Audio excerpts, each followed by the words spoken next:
السلام عليكم، كنتمنوا تكونوا كاملين بخير وعلى خير. وانتم كتشوفوا هذا الفيديو، مرحبا بكم معايا في قناتي قناه حنا لايف. اليوم غادي ناخذكم معايا في جوله الى احدى شواطئ شمال المغرب.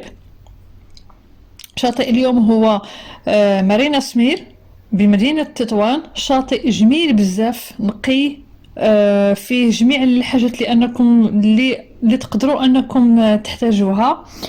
تقدروا تمشيو لهذا الشاطئ عن طريق سواء كنتو في مدينة المضيق، كنتو في الفنادق، كنتو في طنجة، كنتو في كابونيغرو، كنتو في مارتيل، كنتو في اي مدينة من اللي هما قرابين كما قلت في الشمال، فيمكن لكم انه تمشيو. كاين بزاف ديال لي تراجي تقدروا انكم تدوزوا منها. كما قلت الشاطئ نظيف جدا وحامل العلامة او اللواء الازرق عفوا. بالنسبه لهذا الشاطئ عندي جوج ملاحظات مهمين جدا. وهذه الملاحظه الاولانيه بعدا راه كاينه في اغلب الشواطئ ديال مدن الشمال باش تكونوا عارفينها، اللي هي تواجد ديال قنديل البحر او ما يسمى باكوا بيبا، واللي شخصيا راني تعرضت ليها، ولكن زعما الواحد ما يخاف ما والو.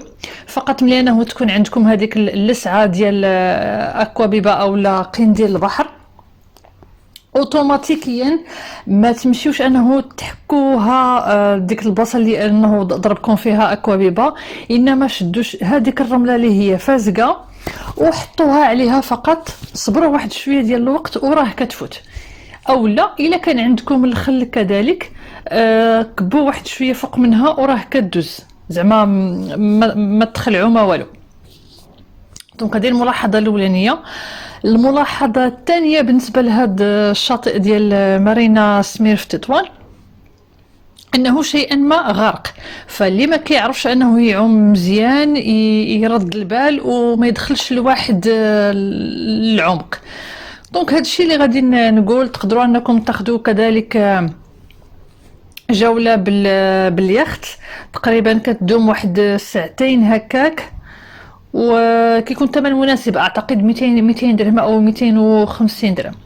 دونك هادو هما المعلومات اللي نقدر نعطيكم حاليا، ونخليكم تشوفوا الفيديو كامل، ونخلي لكم كذلك في صندوق الوصف روابط الشواطئ الاخرى اللي الحمد لله انا واش شفتها.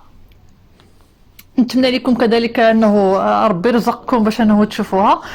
دونك نخلي لكم هاد الروابط في صندوق الوصف، وما بقى لي الا نقول لكم تهلاو في رزقكم الى فرصه قادمه ان شاء الله.